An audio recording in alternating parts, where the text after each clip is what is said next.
We are anonymous. No faces, no flags, no permission slips. If you're new to the channel, I'm the voice that shows up when powerful people think the paperwork will protect them. I don't do party loyalty. I don't do hero worship. I do receipts redactions and the uncomfortable question, who is being protected and why? Because today it just got even worse. I just dug into the newly released Epstein materials, the ones being published under the government's Epstein Library transparency rollout. And I found documents that, if they are what they appear to be, blow a crater through the carefully rehearsed line we've been hearing from Trump world officials. No client list, no evidence, nobody else. The same rollout, by the way, has already been plagued by catastrophic redaction failures and victims' names and sensitive details accidentally exposed, while other names and faces get blacked out in ways that make you ask whether incompetence is the excuse and selective protection is the strategy. And before we go further, if you're MAGA and you're watching this at home, and you still defend Donald Trump no matter what, I genuinely want you to try to justify what I'm about to read in the comments. I'm not saying that to be cute. I want to see what explanation you will come up with when the plain text is this grotesque. I want to start with a clip that matters a lot here, because it sets up the official narrative they want you to swallow. It's FBI Director Kash Patel in front of the Senate, being asked point blank, who did Epstein traffic these young women to besides himself? And Patel's answer is basically no one. He says there is no credible information that Epstein trafficked to other individuals, none, and that if there were, he'd bring the case yesterday. That's the line. That's the posture. That's what's been echoed in public messaging. No evidence, no list, just Epstein and Ghislaine Maxwell. Now hold that in your head, because what I'm about to read is why people are calling this a cover story. If you want to look this up yourself, here's the document number exactly, as it appears in the files EFTA 02706-746. And if the Department of Justice doesn't take it down, you can search it and read it. It's an email from a redacted name to Jeffrey Epstein, and it reads, quote, "New Brazilian just arrived. Sexy and cute equals 9, which stands for 9 years old. 9, and the name of the sender. The person describing a new Brazilian like a product delivery, then explicitly clarifying 9 years old means 9 years old and is blacked out. Redacted, protected. So let me ask the question slowly, because this is where the oxygen leaves the room. Why is the Department of Justice redacting that name? Why is the FBI protecting the identity of someone who, in plain language, appears to be discussing a 9-year-old child in a sexual context with Jeffrey Epstein? If you can explain a legitimate reason for hiding the sender something that isn't there shielding a rich and powerful person, I'm listening. I sat here trying to come up with one myself. I tried to imagine some procedural justification, and I can't. Not when the content is that direct. Not when the public has been told there's no credible information of trafficking to other people. And it's not just the name. The email shows other information redacted too. There's text that looks like it may be in French, and it's blocked out as well. Even the sign-off best regards is followed by a wall of black ink. Again, why are they protecting this person? And it doesn't stop there. It gets worse. Another file. Document number EFTA 00007058060. Again, if it's still up when you watch this, you can try to find it yourself. It's another email, a redacted name to Jeffrey Epstein, dated March 2014. And it reads, "Thank you for a fun night. Your littlest girl was a little naughty." I mean, what? And this is the part where Trump's people, and yes, I'm saying Trump's people because he owns this administration, and he owns the culture of protection around the powerful, and have the nerve to tell the public there's no evidence anyone else was involved. Kash Patel says it. Pam Bondi says it. Todd Blanche says it. The chorus line is the same. No information, nothing credible, no proof, no one else. So I'll ask again, why is that sender redacted? Because the only explanation that fits the pattern is the one nobody wants to say out loud. They're protecting whoever wrote it. That's it. That's the whole story. You don't redact the identity of a person praising a fun night and referencing your littlest girl unless you're shielding them from consequences, and they're not even trying to be cryptic about it. This isn't coded language. This is blunt. It's casual. It reads like the kind of message you send when you believe you'll never be held accountable. And then there's another email again from a redacted name to Epstein saying, "Happy New Year. Yes, I'm here. Just got my visa. I'll go to the 2B agency tomorrow. A modeling agency if you want. I walk around. There are little girls. They have good bodies, but the faces are weird and they are not so tall." Read that again. Little girls, good bodies, not so tall. This is the language of someone shopping for children, and the name is redacted. We already know publicly, from reporting and court records, that Epstein used pipelines around modeling and recruitment. and that survivors and attorneys have long argued. There were broader networks and facilitators beyond Epstein himself. And in recent reporting tied to the latest releases, multiple outlets note the files include allegations and references involving other powerful men, while emphasizing many of those people have not been criminally charged in connection to Epstein. So when Patel claims there's nothing credible pointing outward, and then we see emails in the file set that if authentic look exactly like outward end-facing procurement. And thank you notes, you don't need a conspiracy theory. You need a spine, and you need a Justice Department that doesn't treat the rich like an endangered species. And speaking of redactions, in other news, the DOJ has also been wildly irresponsible, downright reckless with how it's handling them. The Associated Press reported the department had to pull down thousands of documents after inadequate redactions exposed victims' information, names, contact details, even sensitive material, while officials blamed human or technical error. Now here's the part that makes the whole thing feel like a sick joke. There's a redacted photo floating around that Midas Touch highlighted text messages between Steve Bannon and again a redacted name. And in that photo, the DOJ literally redacted Donald Trump's face. Like imagine being the government and thinking, yes, this will fool everyone. It's obviously Trump. Then once social media called it out, the black square reportedly got removed. So which is it? Was it necessary? Or was it just protection theater? Because that's what it looks like. Messy, inconsistent redactions that somehow manage to endanger victims while accidentally concealing the identities of the powerful. And if you think I'm being harsh, remember, they pulled documents for exposing victims, but we're still staring at aggressive redactions around perpetrators and associates. Now I want to talk about something we discussed on the show the other day, a journal written by a 16-year-old girl, someone who describes abuse by Epstein and by other powerful people. It directly contradicts the idea that Epstein operated in a vacuum. In this journal, she reportedly wrote names in code, so you'd have to read down and then diagonal. D-O, then E-S, then T-H, then I-S. You get the idea? The point is, she was trying to record what was happening, but she also knew the danger of writing it plainly. And what's especially chilling is that Ivana Trump, Donald Trump's former wife, is mentioned.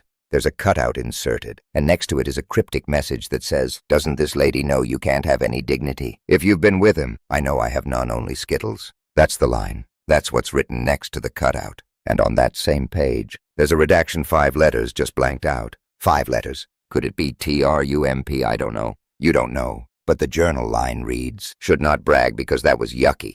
Again, why is it redacted? And why are we supposed to pretend this has nothing to do with Trump world, when the document set contains repeated references orbiting his name, his circle, his properties? There are also references to Mar-a-Lago in the journal, spelled out in context like Mar-a-Lago, and mentions of seeing Mr. Joe and Miss Anne. And it's on a page discussing women's bodies being sold, children being sold, that whole nightmare. The kind of page you don't read casually. The kind of page that sits in your stomach for days. Now let's talk about Donald Trump, because the reason I'm picking on him, as some of you like to whine in my comments, is simple.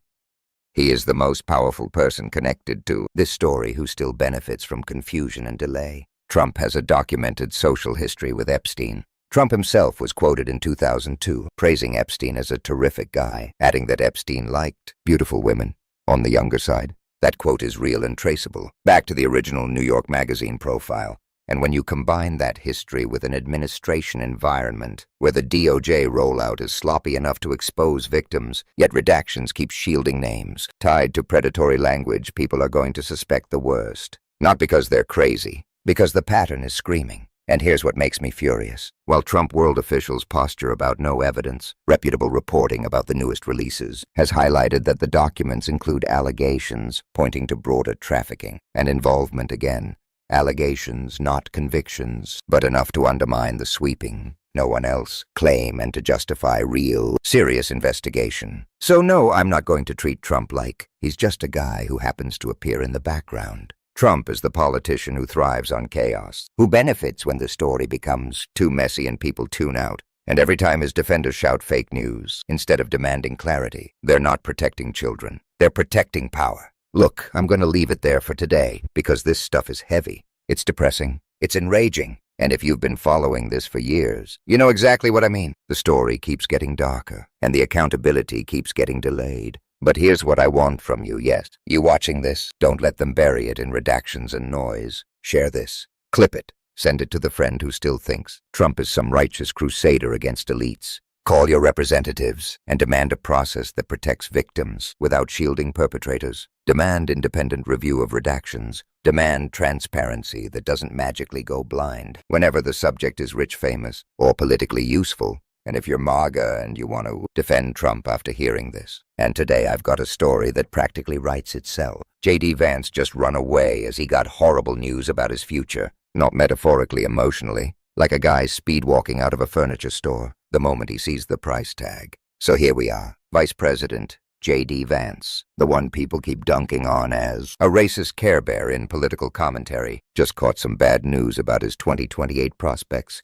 And you know he's at home pouting on the couch. Or maybe he's just there because it's close to Valentine's Day. Either way, the timing is chef's kiss, because it's the exact moment his ambition is leaking out of him like a cheap air mattress. And before we get into the meat of it, I'm going to do the thing every YouTuber does and pretend I hate doing it. If you want to stay on top of breaking U.S. political chaos, follow and subscribe. Yeah, I know we all roll our eyes. But if you need an excuse for a party, that doesn't involve the Super Bowl, Valentine's Day, the Oscars, or anything else that reminds you you're single or steals 4 hours of your day. Hit subscribe and let's keep moving. Now back to furniture connoisseur J.D. Vance. You may recall he recently announced he was expecting his 4th child with his wife, Usha Mazel. But what matters politically is the same thing. That always matters with this guy. Vance wants to be president like a tick wants blood. He's so thirsty for 2028 that he's already scooping up endorsements more than 3 years early. And here's where it gets spicy. Erica Kirk, the widow of conservative activist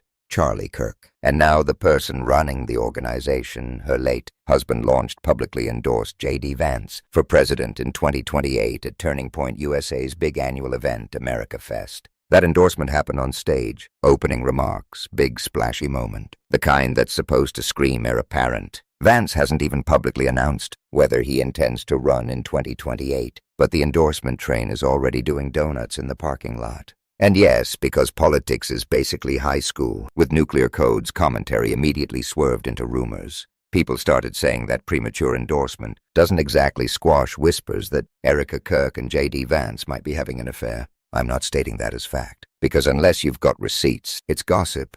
But it's absolutely the kind of rumor mill that erupts when someone's suddenly boosting you this hard, this early. The original script even cracks. That she looks like something I once saw at Rooms to Go, which is mean juvenile and also very on brand for the internet. But if you think this bodes well for JD, think again. Because the real story isn't the endorsement, it's what's happening around it. Vance himself has basically admitted he thinks Donald Trump wants to handpick the 2028 Republican ticket. And Trump's own comments have fed that idea because Trump can't help himself. He treats the GOP like a reality show casting call, and everyone in his orbit is either auditioning, begging, or pretending they're not even thinking about it. A P is reported on Trump keeping would-be successors competing for his favor, and on Trump floating Vance as a favorite while also praising others. In one widely circulated exchange, Trump was asked point-blank whether J.D. Vance is the MAGA heir apparent. Trump basically said, look, he's the vice president, so yeah, probably favored. But then he also tossed in Marco Rubio, saying Rubio might get together with J.D. in some form. Translation: Trump can't just anoint someone cleanly. He has to keep everyone scrambling, because that's how he stays the sun, and everyone else stays a planet. And here's the funny part. Trump's little fantasy that Vance and Rubio would run together is hilarious, when you consider the mounting evidence, at least in political reporting and commentary, that these two don't exactly adore each other. Rubio has run for president multiple times, and he desperately wants the job. Meanwhile, Vance has his own patron saint situation. The original commentary claims he's in the pocket of billionaire Peter Thiel and that he clashes with Rubio on policy issues. Again, I'm flagging that as the original commentator's framing, not courtroom fact, but it's part of the ecosystem of how people are reading Vance's loyalties and Rubio's ambitions. Now here comes the horrible news moment, the part where J.D. Vance emotionally runs away. Because while Vance is out here collecting early endorsements like Pokemon cards, the data signals he's not coasting upward, he's wobbling. A journalist analysis circulating in local outlets pointed to Kalshi, a prediction market site showing movement that should make Vance sweat. Rubio's implied odds rising fast, while Vance's number slips below that psychologically important 50% dominance vibe. That exact snapshot moves around day to day. But the broader point is real. Prediction markets have been tracking a race where Vance leads, but Rubio has been climbing, and the gap isn't a comfy mattress anymore. And yes, the numbers fluctuate, but here's what matters. On Kalshi's own market pages, you can see Rubio as a significant contender, and Vance no longer looking like some untouchable juggernaut. The very existence of that movement is the bad news headline, because Vance's entire brand is inevitability. The second inevitable starts looking like maybe the spell breaks. Then there's the even nastier problem for him young voters. Polling and focus group reporting, tied to Democratic strategist Sarah Longwell's operation, has shown young pro-Trump voters sounding unimpressed by Vance as a 2028 standard-bearer, with Rubio faring better in some of that commentary, especially among young men. And nothing ruins a politician's day faster than realizing the future of the party doesn't want you to be the future. So imagine the scene. Vance hears the chatter, Rubio creeping up,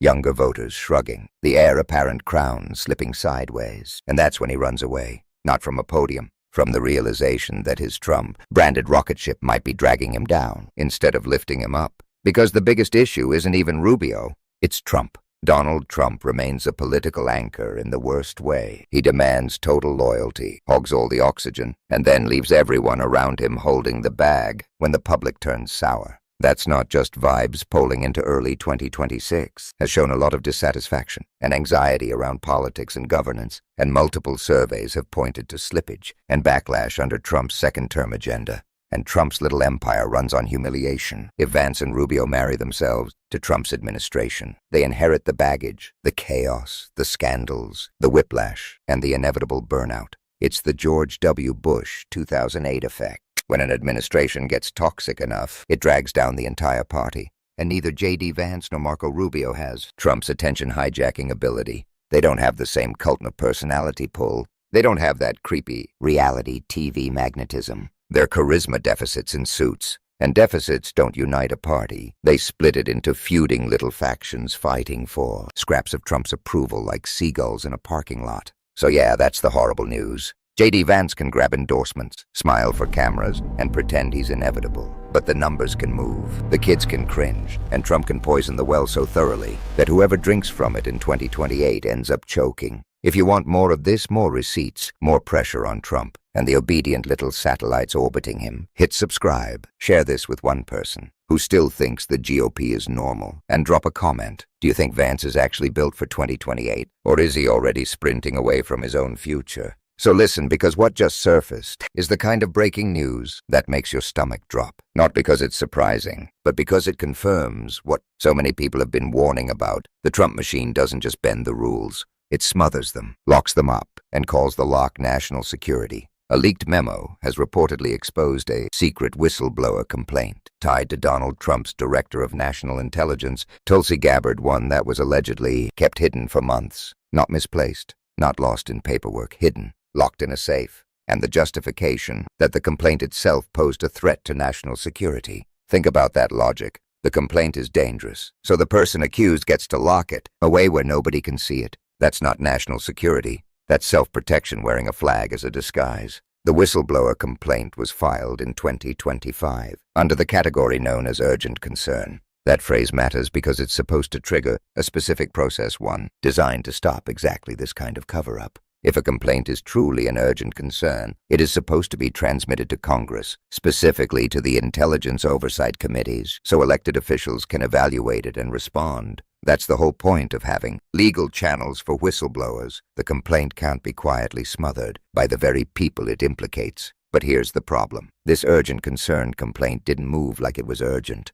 According to the information described in the reporting, Tulsi Gabbard allegedly spent about 8 months keeping it from reaching Congress. 8 months of delay on something labeled urgent concern is not a clerical hiccup. It's a choice. It's a strategy. And now that the memo is out, the whistleblower's lawyers are setting a deadline. They're basically saying if Gabbard's office doesn't provide a lawful way to transmit this complaint to the congressional intelligence committees, they will take it directly to Congress themselves, because the law doesn't treat urgent concern as optional. It's not a suggestion. It's a mandate. So what is the complaint about? Based on what's been described, the whistleblower complaint filed on May 21st, 2025 by an intelligence official alleges that Gabbard restricted the distribution of highly classified intelligence reports for political purposes. That is a massive accusation. If true, it suggests the top U.S. intelligence leadership used control over sensitive information, not to protect the country, but to protect a political agenda. And here's the part that should make you furious. The situation appears to have become whistleblower inception, because there's a whistleblower complaint about the mishandling of a whistleblower complaint.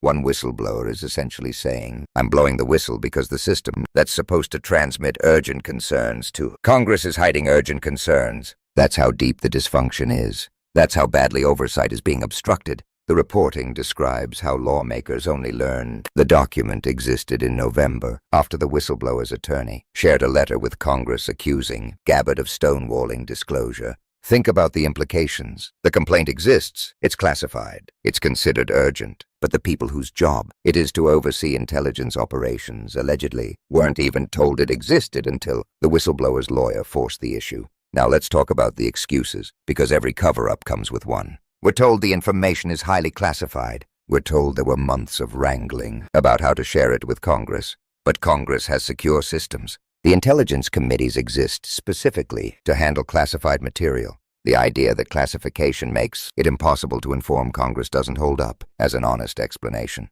It holds up as a convenient obstacle, especially when the person controlling the flow of information is the person being accused. The letter from the whistleblower's lawyers adds more context. In plain terms, they claim their client followed the proper security protocols and respected guidance on how to transmit the complaint lawfully and safely. They emphasize that the disclosure directly impacts national security and the American people, and they accuse Gabbard's office of providing zero guidance despite multiple requests. That's not cooperation. That's stonewalling. That's delaying until people get tired and move on. And this is where the story gets even darker. The reporting also describes a timeline where the acting inspector general initially deemed the complaint an urgent concern and credible enough to proceed. Then, just 3 days later, newly obtained evidence appeared and the process shifted. There are references to delays caused by a government shutdown, and there are claims that Gabbard's office dismissed the complaint as politically motivated and baseless, refusing to share it.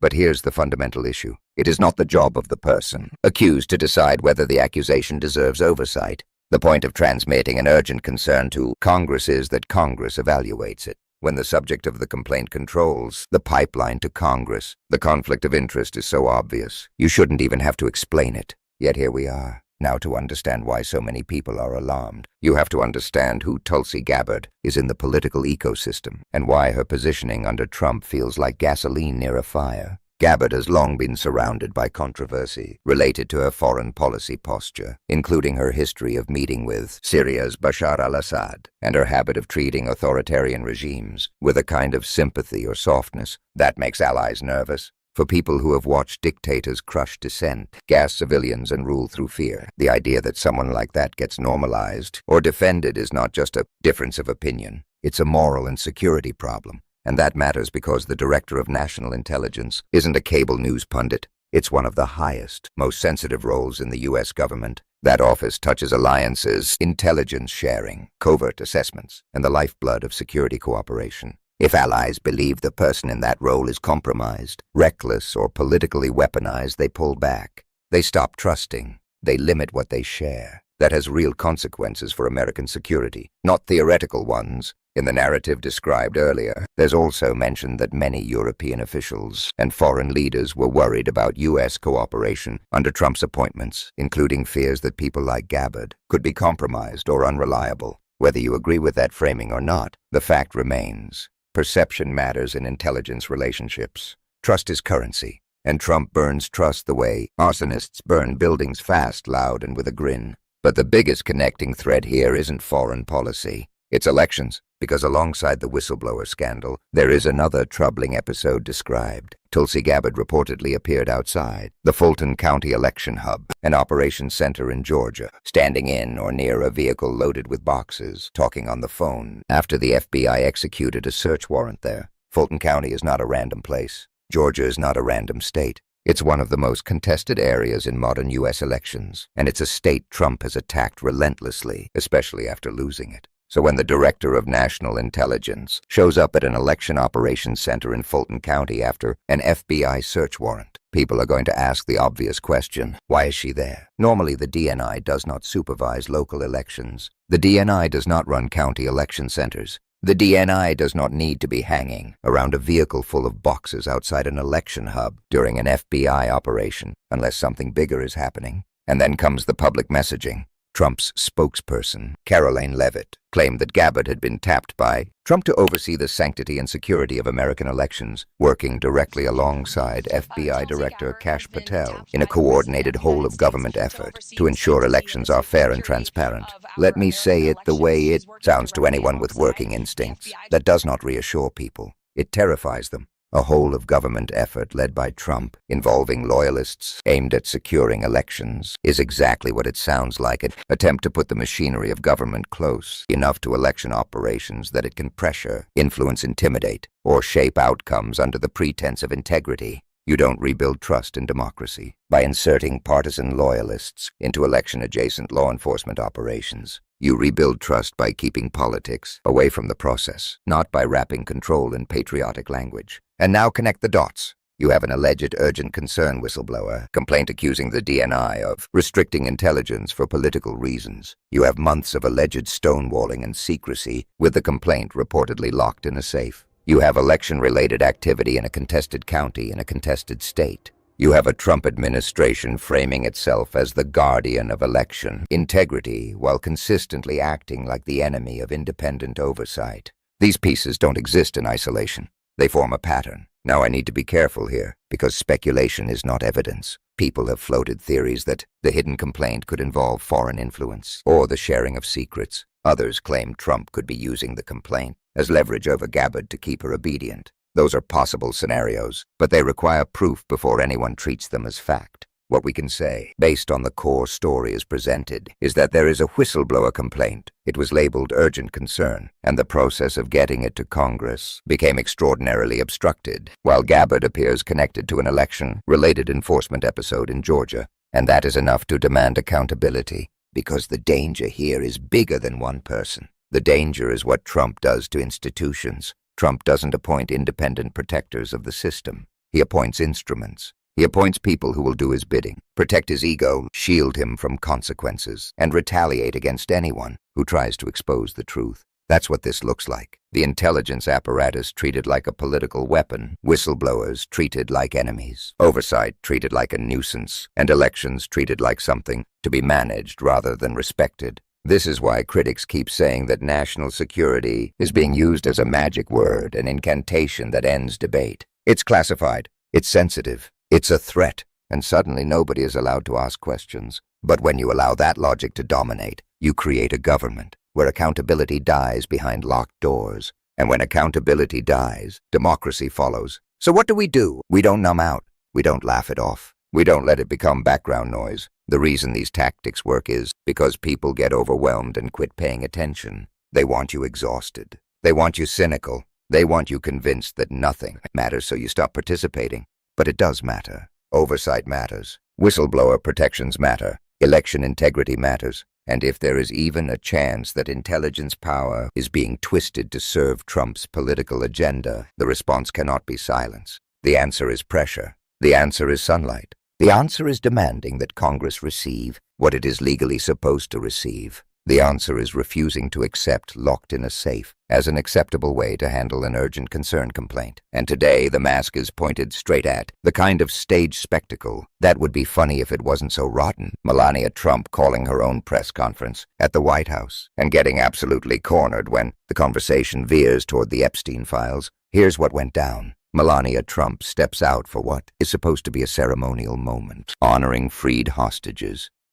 Keith Siegel and Aviva Siegel. Keith, an Israeli-American, was abducted during the October 7, 2023 Hamas attack and held for 484 days. Aviva was also taken and later released. Their story is real brutal and deserves dignity. But then Melania does something that lands like a slap. She starts weaving their trauma into a plug for her film. She talks about how after Aviva was freed, Aviva called her, wanted to see her, and they set up a meeting in New York in January 2025. An emotional meeting, she says, one that was captured on camera and is available to see in my new film, Melania. That's the move, that's the angle. Hostages as marketing props, and you could feel the room tighten. Because people are asking the obvious question, why is the First Lady using an official setting, security staff, the whole taxpayer-funded machine, to launder a commercial brand project? This isn't a casual Instagram story. This is the White House. And CNN reporter Betsy Klein voices what everyone else is thinking. Why is it appropriate to use an official White House event to promote your documentary?